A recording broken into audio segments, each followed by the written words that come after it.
तो फिर उसके मार्ग में किसी प्रकार की कोई रुकावट या बाधा व्याप्त नहीं होती, फिर किसी प्रकार की कोई अड़चन आती ही नहीं।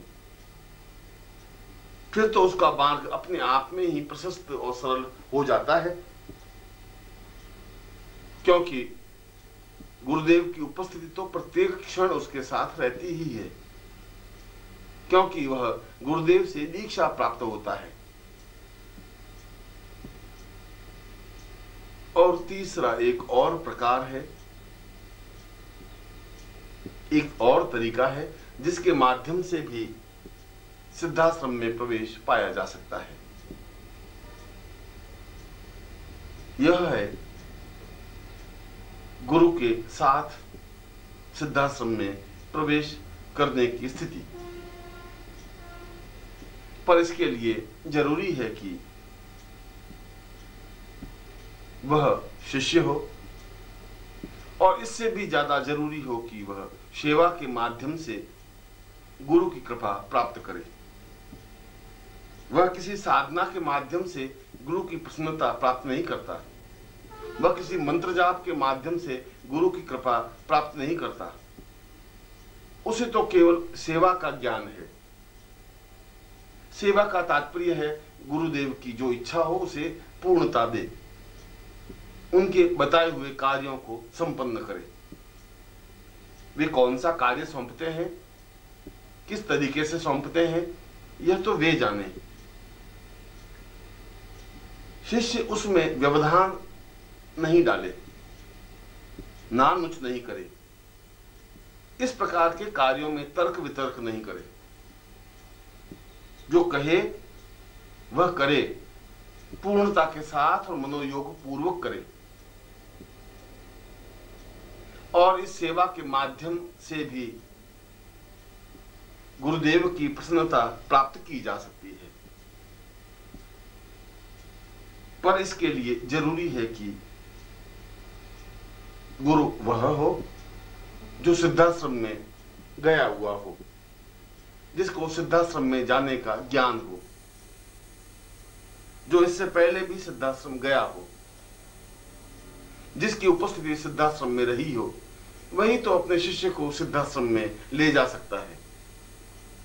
प्रत्येक गुरु के लिए यह संभव नहीं होता कि वह शिष्य को सिद्धाश्रम ले जा सके।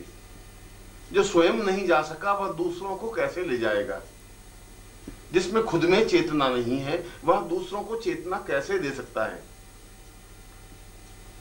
पाखंड और ढोंग से, प्रदर्शन और दिखावे से तो सिद्धाश्रम में प्रवेश नहीं पाया जा सकता।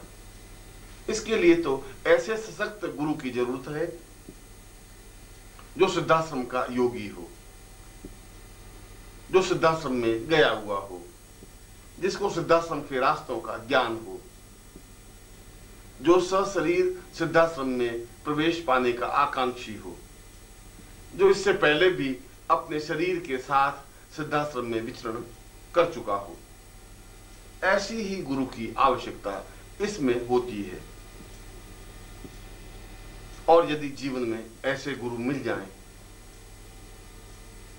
तो फिर एक क्षण भी चूकना उचित नहीं है। जीवन के जिस मोड़ में भी वह मिल जाएं, जीवन के जिस स्थिति में भी ऐसे गुरु दिख जाएं, दौड़कर उनके चरणों को पकड़ लेना ही जीवन की पूर्णता है। उनके चरणों से लिपट जाना ही जीवन की श्रेष्ठता है।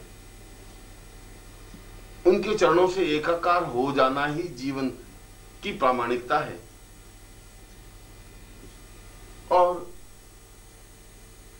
ऐसी स्थिति आने पर वह केवल गुरु सेवा के द्वारा ही उस स्थिति को प्राप्त करता है जो साधना के द्वारा प्राप्त होती है।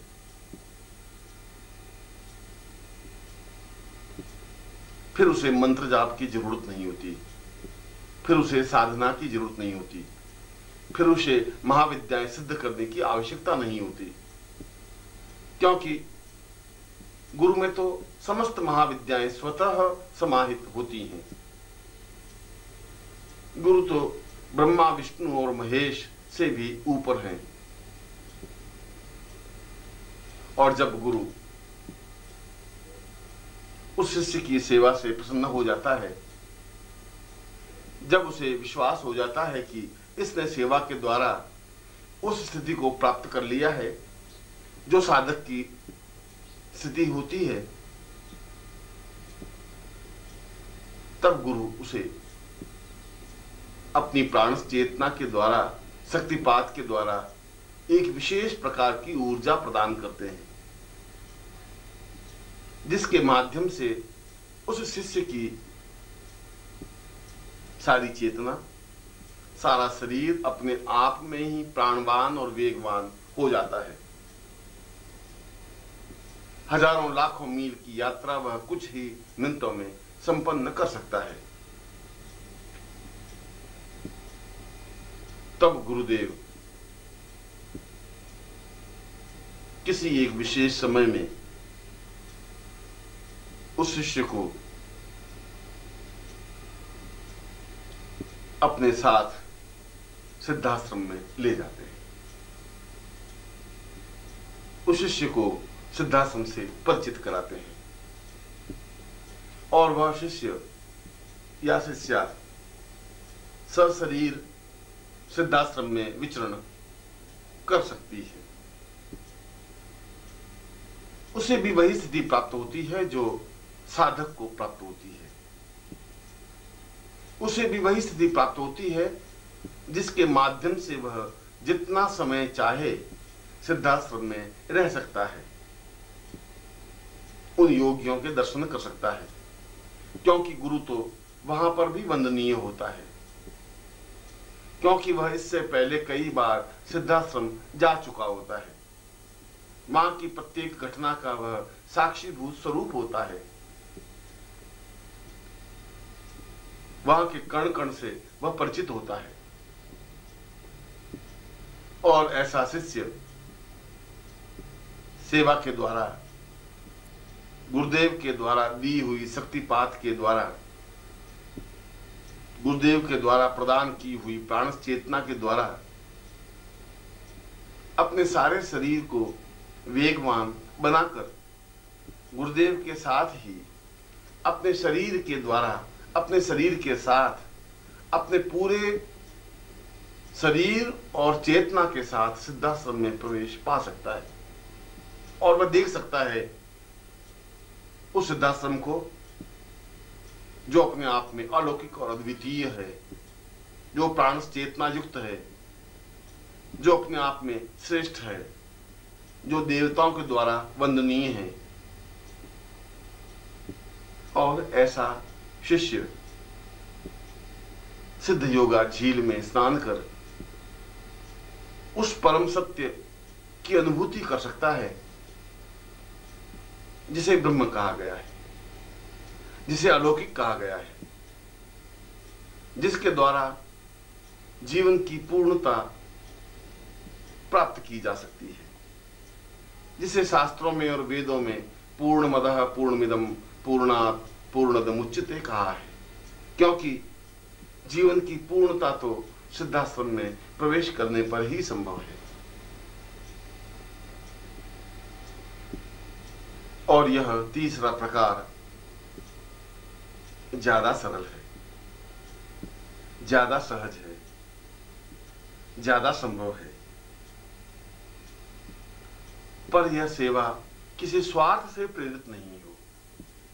जब शिष्य आकांक्षा लेकर के सेवा करता है तो उसमें स्वार्थ की दुर्गंध आती है। वह जो भी कार्य करे सेवा भावना से करे, उसमें किसी प्रकार का छल या दिखावा न हो, मन में किसी प्रकार का संदेह और भ्रांति न हो, मन में किसी प्रकार का कपट या असत्य न हो। जो कुछ भी करे मनोयोग पूर्वक करे। ऐसे शिष्य का सौभाग्य होता है कि गुरु के चरण उसे प्राप्त हों, वह उनके पैरों को स्पर्श करे, उनकी सेवा करे, उनके शरीर को मंदिर समझे, उनके प्राणों को देवता स्वरूप समझे, उनकी आज्ञा को वेद वाक्य अनुभव करे और जो कुछ कार्य करे उसमें आनंद के साथ करे, उत्साह के साथ करे, प्रेरणा और उमंग के साथ करे। ऐसा नहीं हो कि मन में कपट हो, छल हो, दिखावा हो या मुर्दनी हो या निराशा हो कि ऐसा किया गया कार्य या आज्ञा पालन भी व्यर्थ हो जाता है। आज्ञा पालन तो उत्साह के साथ होता है, उमंग के साथ होता है, जोश के साथ होता है, उत्साह के साथ होता है। और जब ऐसा क्षण प्राप्त हो तो शिष्य को अपना सौभाग्य समझना चाहिए कि उसे गुरुदेव की सामीप्यता मिली, गुरुदेव के साथ रहने का अवसर मिला। ऐसा अवसर तो करोड़ों लोगों में से किसी एक या दो या चार या छह को ही तो प्राप्त हो सकता है। करोड़ों लोग तो उनके साथ नहीं रह सकते, वे तो केवल देख सकते हैं, वे तो केवल गुरु मंत्र जाप कर सकते हैं, उनकी उपस्थिति का एहसास नहीं कर सकते, हर क्षण उनके साथ नहीं रह सकते। और जब ऐसी सेवा शिष्य के जीवन में उतर जाती है तो गुरु कृपा अपने आप प्राप्त हो जाती है और फिर वह जीवन में पूर्णता प्राप्त कर सिद्धाश्रम में प्रवेश पा सकता है। ऐसा ही जीवन आशीर्वाद युक्त जीवन होता है।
ओम परम तत्वाय नारायणाय गुरुभ्यो नमः। ओम ह्रीं मम प्राण देह रोम प्रतिरोम चैतन्य जाग्रय ह्रीं ओम नमः। ओम भूर्भुवः स्वः तत्सवितुर्वरेण्यं